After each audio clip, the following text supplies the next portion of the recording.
Imagine being able to heat your home in the event of a power outage. Or imagine being able to reduce the cost of heat.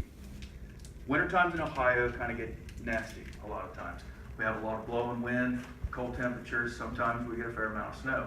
However, with that being said, there is always that possibility of a winter storm knocking out the power.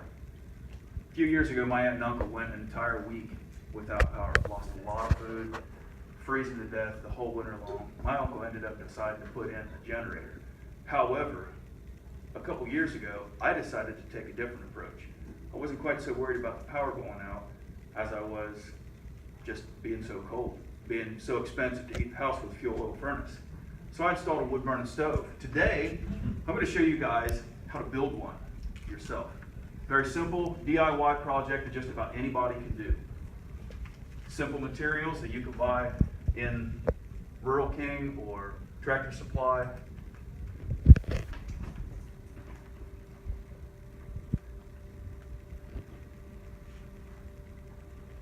Here we have the materials that we need for it. We have a 55-gallon drum, which is oftentimes used for storing industrial liquids. This one specifically had a resin in it that is used in the manufacture of shoes and boot soles.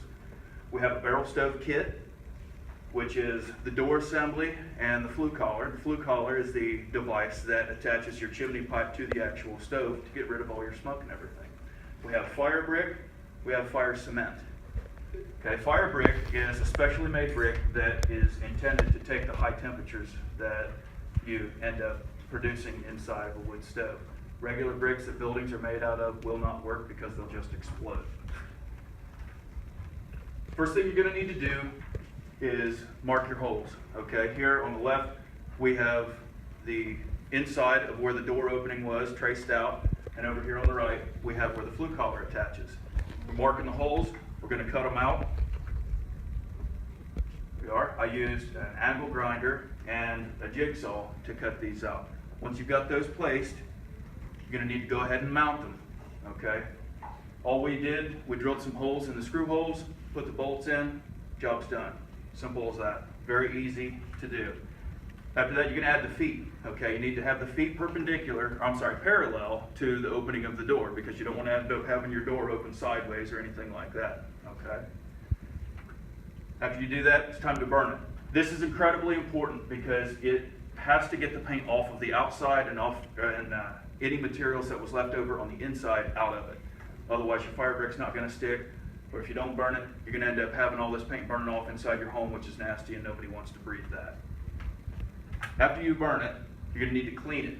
Got to get it super clean, that way all your fire cement or your furnace cement makes your fire bricks stick together and stick to the walls of the wood burning stove. Otherwise, they'll end up shifting around when you're loading it. Fire bricks will fall, break, then your furnace or your stove is destroyed.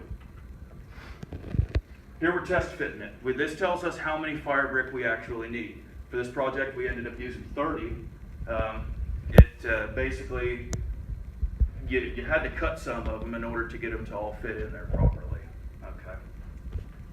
After that, you got to cement them in place. All that does basically is you use the furnace cement to glue your bricks together. Like I said before, it prevents them from shifting around, falling, breaking, that kind of thing. Last but not least, we paint and put on our finishing touches. I use Rust-Oleum high heat paint. This stuff is supposed to be good for like 1200 degrees. Basically what that does is that keeps the oxygen in the room that you're using it in from making the metal rust. That's all it does. Makes it look a little bit prettier. Put on your finishing touches, adjust your door hinges, adjust your feet if you need to, clean up any kind of blemishes that you might have left over. That's pretty much it. Job's done, ready for installation. So to recap, we gathered up our materials.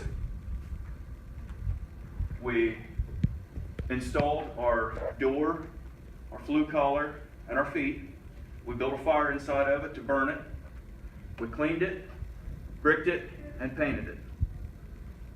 So you're ready for installation now. Be able to heat your home in the event of a power outage, or be able to reduce your heating costs if you have electric heat or fuel oil or some other kind of means that gets expensive. Thank you.